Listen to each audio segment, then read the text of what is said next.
We light the first candle in honor of Buddhism. To be a monk is to have time to practice for your transformation and healing. After that, to help with the transformation and healing of other people.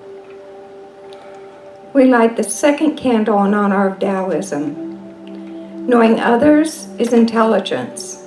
Knowing yourself is true wisdom. Mastering others is strength. Mastering yourself is true power. We light the third candle in honor of Judaism. You must also face the real world and challenge its chutzpah over and over. To do that, you need supreme wholeness, as though you were Adam in the garden before his fall. And if you should say, but it is impossible, it is beyond the capacity of a created being to be both something and nothing at once. You are right. It is impossible. That is precisely the advantage of the human being.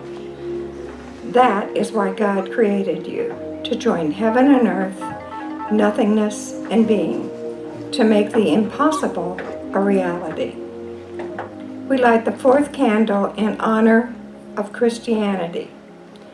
The miracle of Jesus is not that he was a superhuman figure, but that he was a mature and whole human being. He is the model of what it means to be fully human. He was called the Christ, an embodiment of the archetype of wholeness that is at work within each one of us and permeates the universe.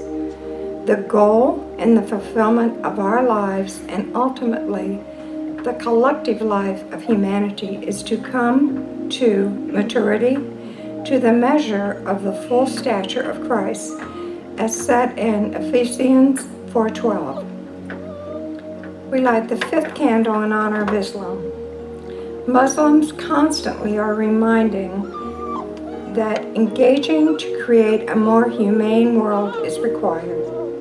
Salvation means not only to be saved from sinful activities, but also to be engaged actively in the improvement of the world.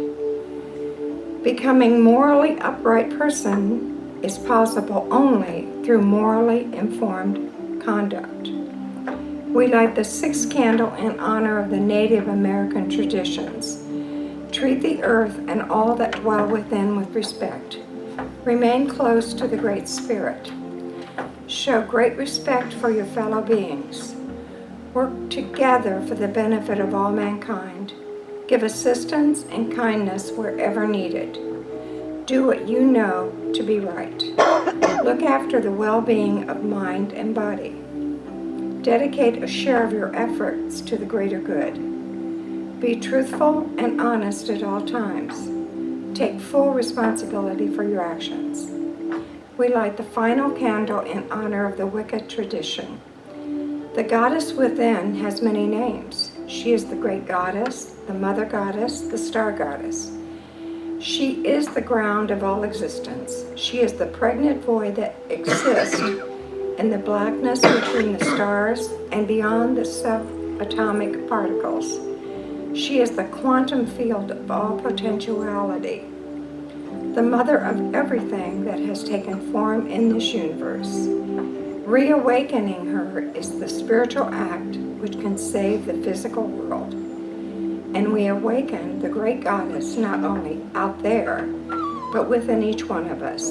This is how she regains her place and power in the world.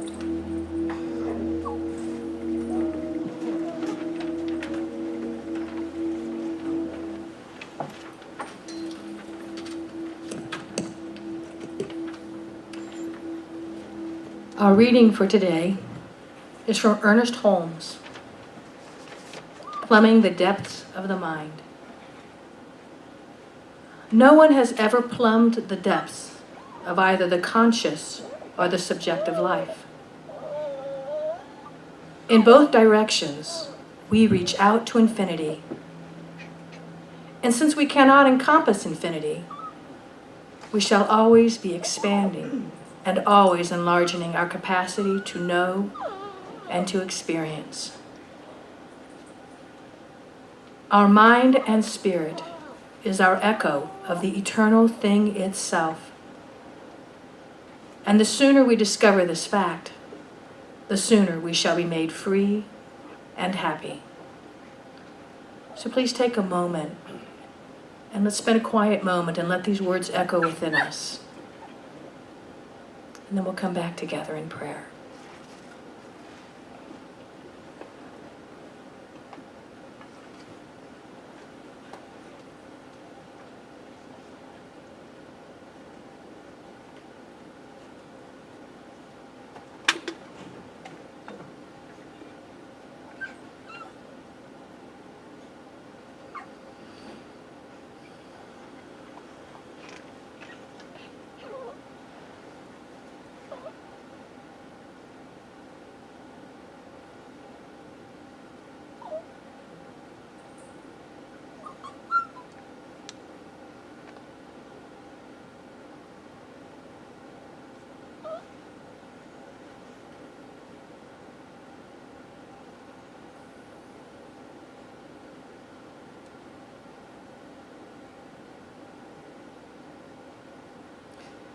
And as we come together in this prayer, we give thanks.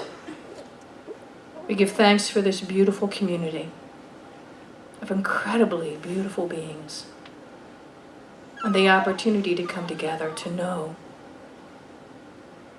even more of who it is that we are. This service is a service that's divinely guided. And as Cece speaks, the divine energy of her being comes forth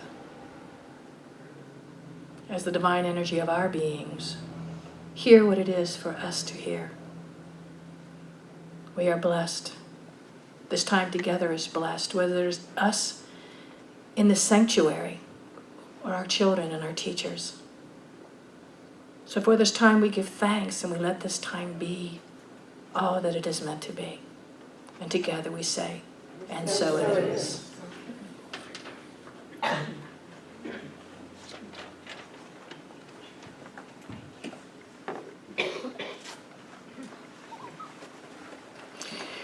Ooh, these bear dogs today, we have Little Bear and Big Bear, and they're both a little rowdy today. A little rowdy. He made sure, my bear made sure he starred in the video.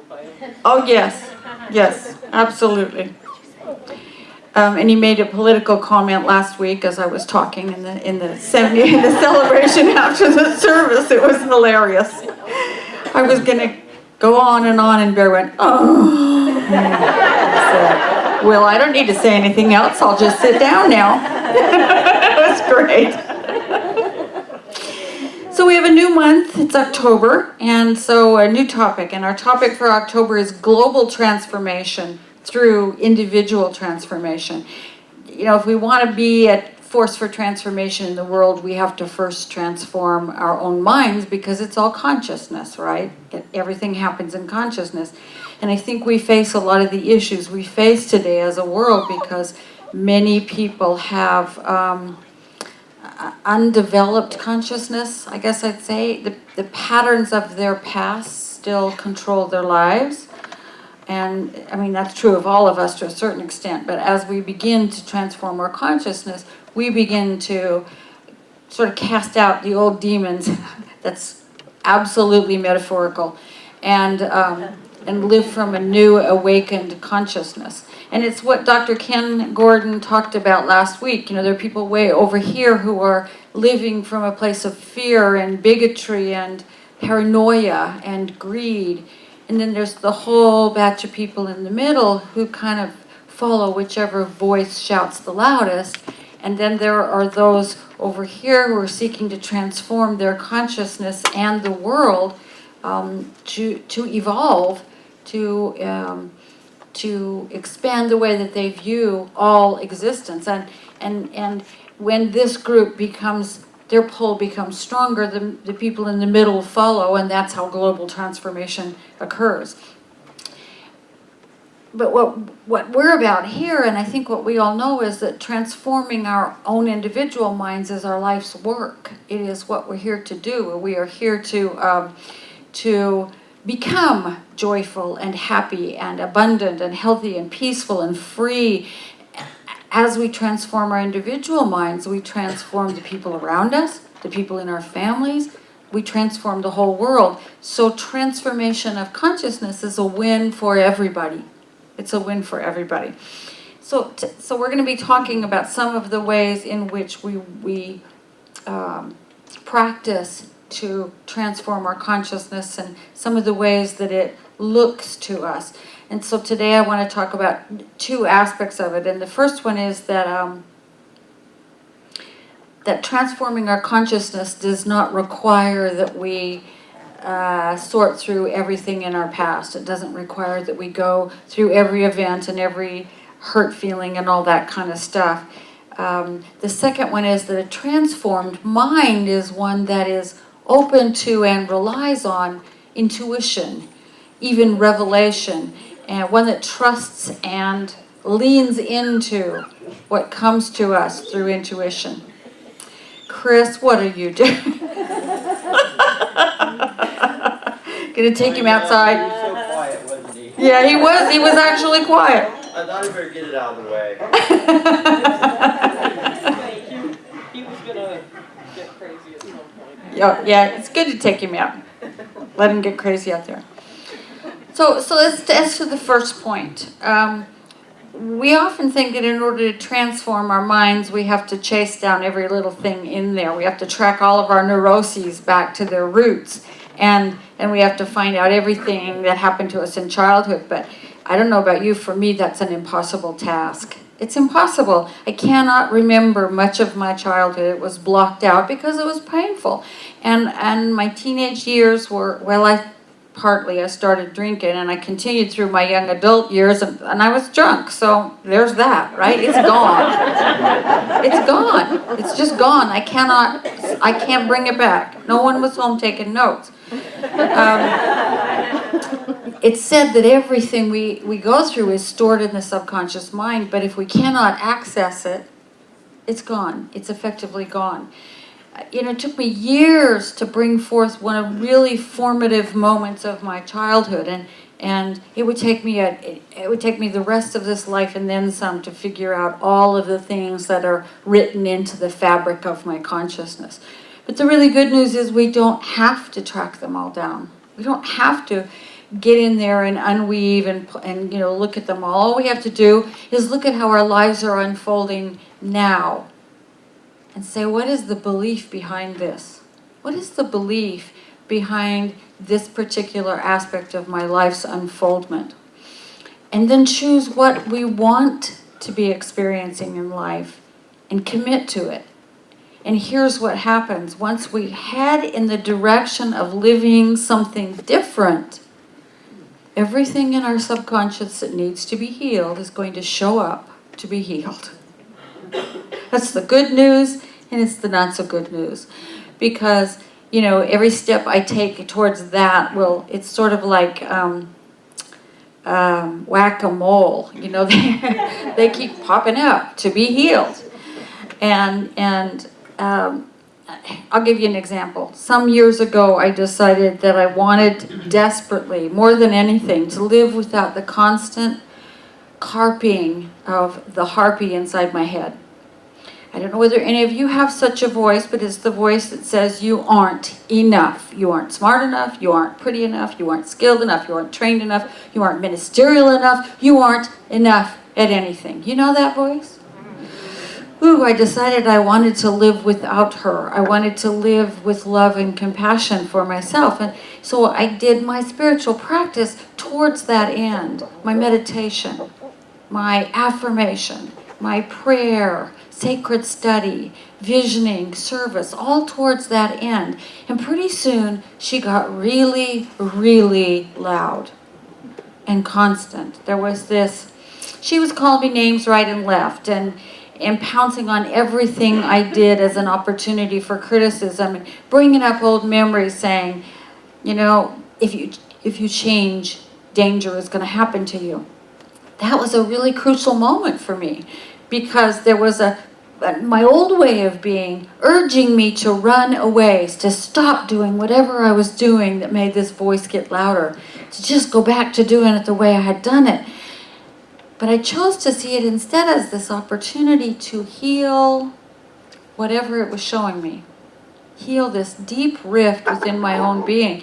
And I found out that the only way to heal the harpy is to embrace her and love her and thank her for taking action to do what she perceived was to protect me. Protect me from the slings and arrows of this big old world. I said, look, honey, I'm an adult. I got this. Thank you. I will listen to you. I won't always take your advice. I know you're always along for the ride. And I will listen, but I won't let you steer anymore. And she quieted down. She quieted down. She's still there every once in a while. She wants to come out and play. So I say, thank you for sharing with me. Won't always take your advice. And I don't let it land in my heart. And I don't let it obsess in my mind anymore, because the CC, adult CC, is in the driver's seat now. So once we start on this path of transforming, of becoming that which we want to experience, everything unlike it will come up for healing. Everything that comes up is an opportunity for us to go more deeply into our own selves, into our own souls, and to keep doing the spiritual practices that transform everything. There's a reason that the spiritual practices that we talk about here are mentioned by every mystical tradition of the world. Meditation. Everybody meditates, because it's the thing that quiets the mind enough to hear what's trying to be heard in there. Everybody prays in some way or another. Everybody comes up with affirmative statements of the way that we'd like to be.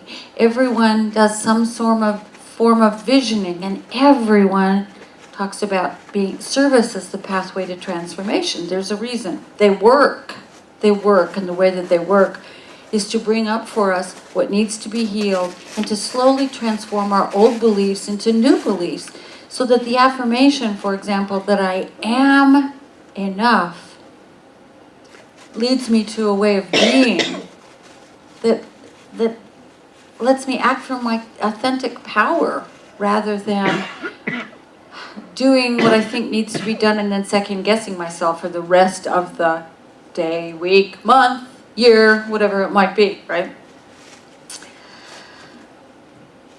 When we begin to do this healing in any place in our lives, it spreads out. It has a way of sparking healing everywhere. As we go deeper into our own consciousness, we also find out something that Ernest Holmes told us about. He said, it's impossible to plumb the depths of the individual mind, because the individual mind is not really individual, but individualized. Bless you, it's my job. Behind the individual is the universal, right? Which has no limits, he said. In this concept alone lies the possibility of eternal and endless expansion. Everyone is universal on the subjective side of life, an individual only at the point of conscious perception. We all use the creative power of the universal mind every time we use our own mind. So as we go deep into our own mind, body, soul, through spiritual practice, we start to catch glimpses of that universal, of that infinite power on which we rest. And for me, that gives me the strength to go forward, even when I want the harpy to shut up, right? Even when there's a part of me that says, don't keep doing this, it's too painful. I can catch the glimpse that lets me know I will get to the place I am headed if I just keep doing what I'm doing. We'll catch the glimpse that changes us at depth. We catch the glimpse that changes us in ways we didn't even know we needed to be changed. Because once we start the transformation, it will continue. We don't need to worry about all those little loose ends and all those memories we can't dredge up and all that stuff. So the second idea is that as we begin to transform our minds, we become more and more open to intuition and to revelation. And I want to talk about that word revelation because a lot of people get the heebie-jeebies from it because of, you know, past religious experiences. So I want to explain it. A revelation, in my mind, is when truth with the capital T that changes your whole worldview sort of drops into your lap. You aren't looking for it, you don't learn it, you don't go out and create it, it just drops into your lap. 30 years ago I stopped drinking and that was great, but I still hadn't let go of my resentment towards God, the God of my upbringing, the God that confused the heck out of me. Because it seemed like they were telling me this God was loving, but it was also waiting for me to slip up, looking for me to fall into sin. And that was very confusing, and I was very resentful, very resentful. Over time, I became willing to reimagine God as the inner God, the light that I could find when I closed my eyes, the God of my own being that is also the God of all being. And so when I'd been sober a couple months, I was in meditation, and I just had something dropped in my lap. It was a vision, which is one of the ways revelation happens. And through that vision, which is a meditative experience, I realized that it was me who'd been putting the alcohol in my mouth, right? It was me who'd been putting the poisonous thoughts into my psyche. It was me who'd been holding on to the resentments. It wasn't God. God didn't have anything to do with it. It was me. And I realized that this thing, this energy called spirit or God or the universe had actually sort of been protecting me from myself, from all the really crazy, dangerous stuff I did when I was drinking. And I realized that I was supported and loved and nurtured unconditionally just as I was and as I was becoming. I realized that the universe was on my side in a moment, in a flash. I don't know where it came from. It just like dropped from the sky into my head. That's how revelation works. And some revelations are giant like that, dramatic. And others are like when I suddenly realized one day my parent had made an absolutely off-the-cuff remark that I had misinterpreted and then carried with me for 40 years as one of my pet sore spots. You want to see my wounds? You know, one of those kinds of things. And that my parent had not meant anything wounding by it. It had nothing to do with me. That was a little revelation. And the process by which these things that happen that change us at depth, the process by which revelation happens is intuition. And intuition also works in all sorts of subtle ways. The word intuition actually comes from the Latin word meaning to contemplate or gaze at. It's a constant stream of input, not just from our heads. It's from what I call body, mind, spirit. All of us. It's a constant stream. And so as we contemplate a situation, as we gaze at it, intuition delivers to us an answer. We don't think the answer, we don't find the answer, we don't work out the answer just appears. That's intuition, and we all have it. We may not listen to it, but we all have it, whether we know it and rely on it or not. But it's like a muscle. The more we exercise it, the more it acts in our lives. I read a story recently about a woman who was in the park, and she was sitting on a bench, basking in the sun, just enjoying quiet. And there were a bunch of kids playing soccer around her, and all of a sudden, something in her led her to jump up and tackle one of the kids and knock him on the ground. They were lying in the gravel, and she didn't know why she did it. And she looked up, and the ball that the kid had been chasing was smashed on the road, and the truck was driving by. She had had this instant go in her body, mind, spirit, and grabbed the kid and saved him from being under the wheels of the truck. Sometimes it does stuff like that. It's not always that flashy, but sometimes it's that little voice that feels right that says, go home that way instead of this way, and we miss the traffic jam or the accident. It's the voice that says, say something to that person over there, and we find out later that what we've said has pulled them up out of a pit of despair. Or give $20 to that person, they need it, and then we find out later that the guy's just lost his job and can't buy formula and diapers for his baby. Do you know those things? We all have them. Intuition is the place where our individual mind contacts the infinite mind. It's the infinite mind that is the source of all wisdom and information, and it will download to us all the time if we let it. It helps us in relationships, it helps us in our jobs, it helps us in every aspect of life. But we have to learn to listen and trust it. And so I always think of it as listening with my whole self. I'll catch a little inner voice, and I have to check it with my body mind to see whether it's a true and deep piece of wisdom, whether it's real or it's just another random thought, because I certainly have many of those. I think, how many thoughts do they estimate we have a day? 20,000 or 100,000 or something like that, and most of them are nya, nya, nya, nya, nya, nya, nya, nya, nya.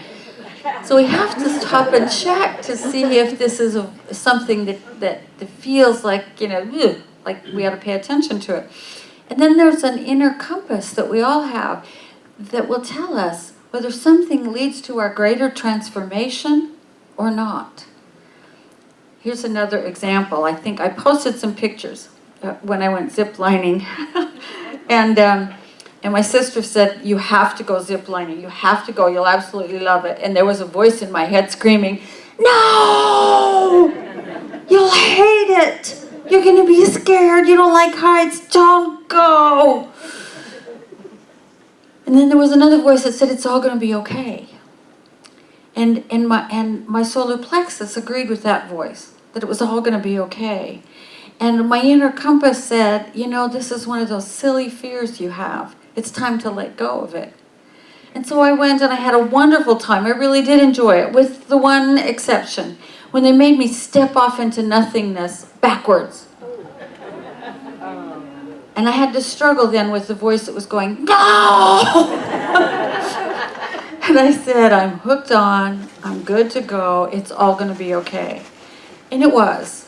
About midway through, I caught my breath again and thought, I'm going to make it, it's going to be okay. I really got to let go of a lot of fear that day, and I got to flex my trust muscle. Intuition informs us constantly about life, about the people we're relating to, about our work, about our future, about our relationship with ourselves and with this thing we call God. So if we're paying attention, we know what to do. And we know whether what we're thinking about is helpful or hurtful to us and to the world.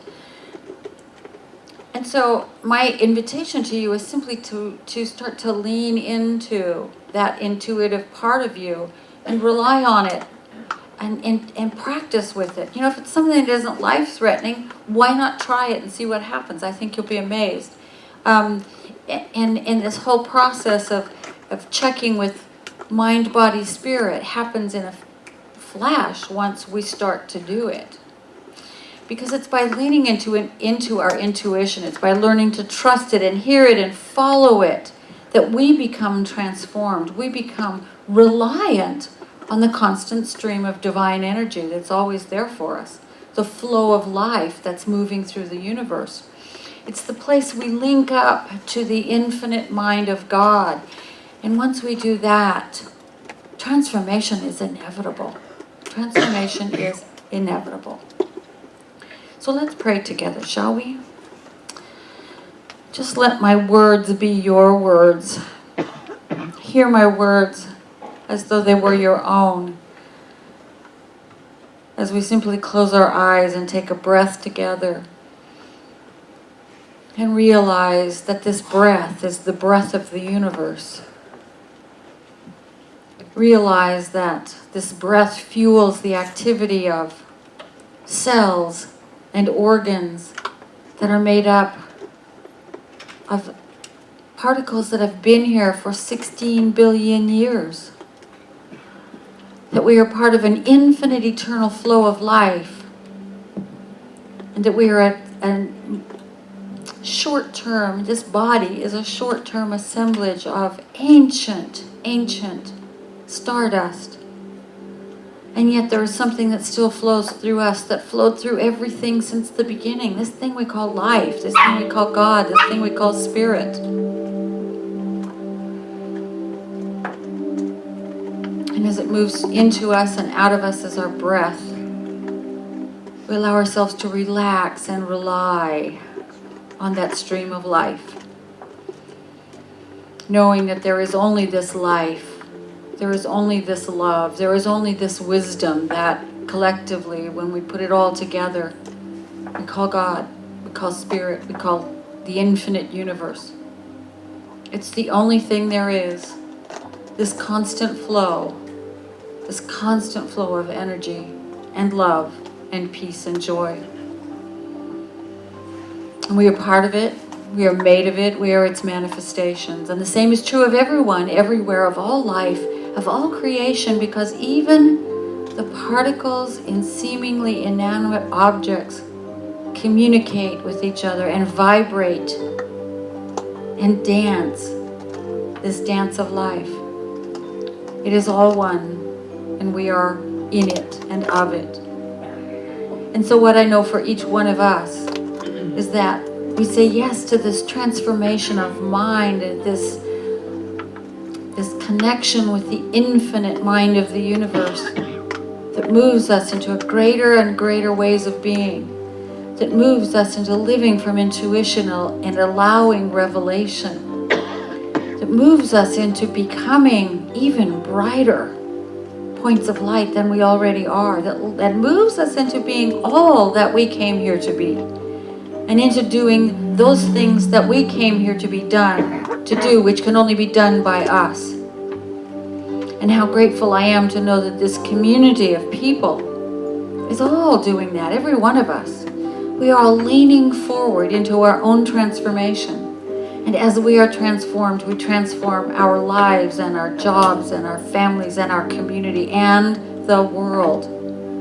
We turn it into a brighter place, a place of more love, a place of more joy and abundance, a place of more peace and happiness. And I say thank you, God. I say thank you for this time we've had together. Thank you for every person who is here. Thank you for every person who is connected in any way with this transformation of consciousness. Thank you for life.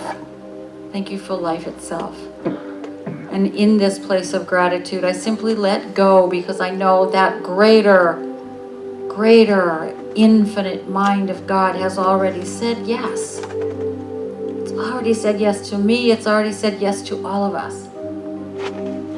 And so I just let it be. And we recognize and anchor that by saying together, and so it is.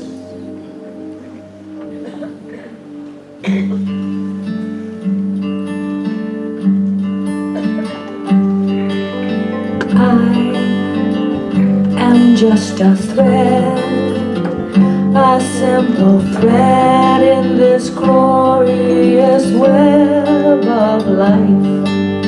We are all just drops within a stream flowing towards an ocean of life. We may forget where we come from.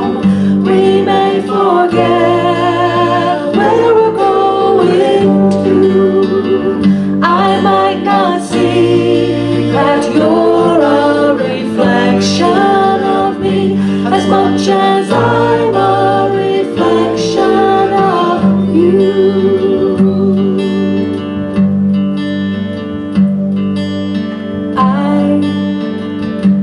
Just a seed, a blessed seed with eternity unfolding in me. And I pray that as I grow, I will reveal the love that illuminates my soul. When I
simple prayer.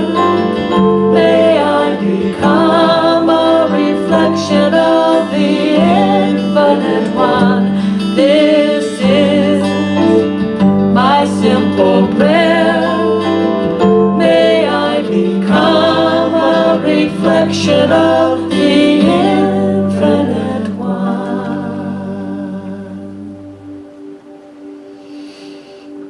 Yes.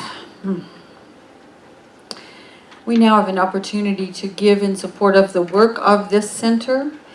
I want to just tell you that everything that you give makes it possible for us to be here. This is our sole source of income, so that we can be here on Sunday and offer the classes and the workshops we offer, to provide space for meditation and other spiritual practice, and to have a place where our kids can learn how magnificent they are. And to create a community where we all grow together as people of love and service.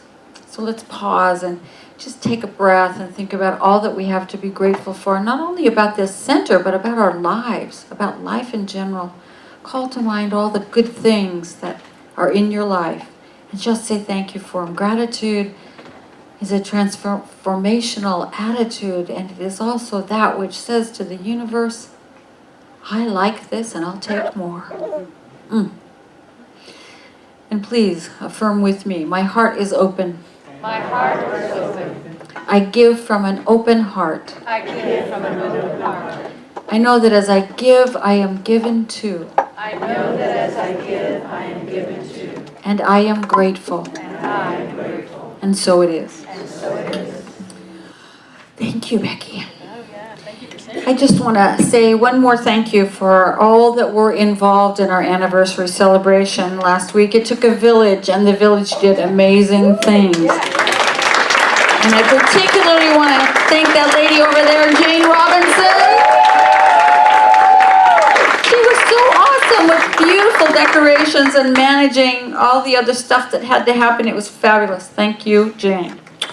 And I want to thank the rest of the team as well. Carol Boyer, Nanette Brawley, Sherry Buckner, Mary Campbell, Tammy Kaysen, Chris Noah Cooper, Tom Cooper, Chris Folker, Lisa Haverstock, I told you it was a village, Carol Huseman, Clara Jackson, Sharon Jackson, Denise Klein, Ken Leibrock, Lana Mayhew, Carolyn and Jason Meyer, Judy Nussmacher, Maggie Pierce, Rachel Richter, Gordon Robinson, Lisa Schreiber, Angie Smith, Thelma Spees, Dawn and Ann Stroud, Jean Tao, Gary Victor, and Carol Weinert. I sure hope I didn't miss anybody. If I did, thank you too. Let's give this crew a hand of applause.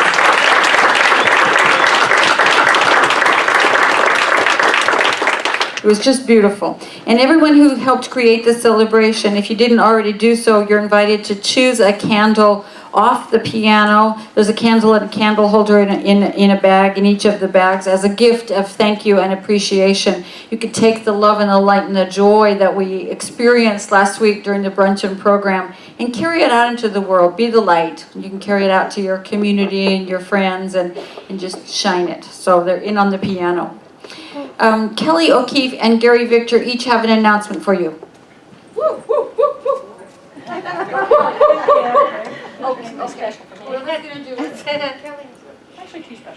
Okay, hi everybody. It's good to see everybody here. And I'm here with Cynthia and Gary from the social committee. And first for Consciousness Cafe, I just want to, our leader Lisa's not here, but I want to invite you to the social hall after service. We have a huge sandwich spread, and we have salad and soups and desserts. So, peanut butter and jelly, but also hummus, vegan, gluten-free, and regular. So, get that out of the way. And then we want to invite you to something special this coming Saturday. And we're going to have and it's in your bulletin, we're going to have a bonfire here. We have a little fire pit, so from 5 to 9, and then bring a dish to share. Chris Folker's going to do the grill, so we'll be grilling by 6. We'll have some grill items, we'll have s'mores, but then all of you, please bring whatever you want. And so that should be fun. And then Cynthia, do you have anything else to say about that? We're also going to do some fun activities, and if you want to wear a costume, please feel free to do so. And we, clowns. yeah, no clowns, no. Thank you. Yeah, no clowns. And the other thing is that we will warm your spirit and your heart with the bonfire. So please come. Okay, fall is my favorite time of year, and we're going to continue the fun on October 22nd, which is a Saturday, and celebrate fall. So we're going to take our fall adventure to Twin Creek Metro Park outside of Germantown. We're going to do a hike and then have a special dinner. So we're going to kind of celebrate under this great tapestry of color and then have another bonfire. So we have something with fire here. So, but it should be a lot of fun and s'mores and great desserts and then stargazing if we have some clear skies and then camping if you feel inclined. So see Kelly or myself for details about that. We have a sign up on this side. Thank you. And then we have a social committee at 12:15. So if you can help with any of these things, like the bonfire and the hike, and we also have a holiday dinner on December 11th, come to our meeting too. Thanks. And if you want to help set up with the bonfire, we're going to start that around 3 next Saturday. Here, thanks. Thank you, social committee. You guys are amazing. Next Saturday during the day, October 8th, we will have an estate planning and asset management workshop here. It's free and it features attorney Julie Bodnar from Cincinnati. She'll be here at 10 a.m. I think everybody needs a will so that you know what you're going to be doing with your assets, and you may not think you have any, but you do. We all do. Even if we have a car, whatever the value of the car is needs to be dealt with in case something happens to us. And medical powers of attorney are very, very important. So we can be sure we're treated the way we wish to be treated in the event something catastrophic happens. There are lots of reasons to show up for this free opportunity to get educated about your financial options. And it's Saturday the 8th at 10 a.m. And then on October 29th, Tom Cooper will be offering a financial planning workshop which helps you to set realistic plans to reach your goals, your financial and economic goals, using spiritual tools. So sign up in the office and you will receive a free book which will help you prepare to successfully plan your financial life. I was asked to tell you that if any of you have placed books on hold through the bookstore, plan on picking them up next Sunday. And please take a look at the flyer in your or at the last page of the bulletin insert for lots of things that are coming up around here, both on the calendar and on the middle page there. There's lots of information about what's coming up. If you would like prayer after service, if there's something you're struggling with, or if something is so good you just want more of it, just ask one of the ladies in the teal or white prayer shawls and they will sit down with you and offer you a spiritual mind treatment, which is an affirmative prayer that we do here. It's their gift to you on Sunday. You can also put a written prayer request in the prayer box, which is back by the door, and it'll be picked up after service, and the practitioners will pray for you. So with that, I just want to say thanks to everybody who made this morning possible. The ushers, the greeters, the practitioners, the people in the Consciousness Cafe, the welcome team, all of these, weren't they good today? You guys are amazing. These wonderful musicians, and all of you. So let's stand for our closing affirmation and our closing song, which is Into the Light. Oh, so repeat after me. I listen for the still small voice within. I listen for the still small voice within. I allow it to inform my thoughts. I allow it to inform my thoughts, My words, and my actions. I open myself to revelation. I open myself to revelation. I bless my world. I bless my world. And so it is. Have a great week, everybody.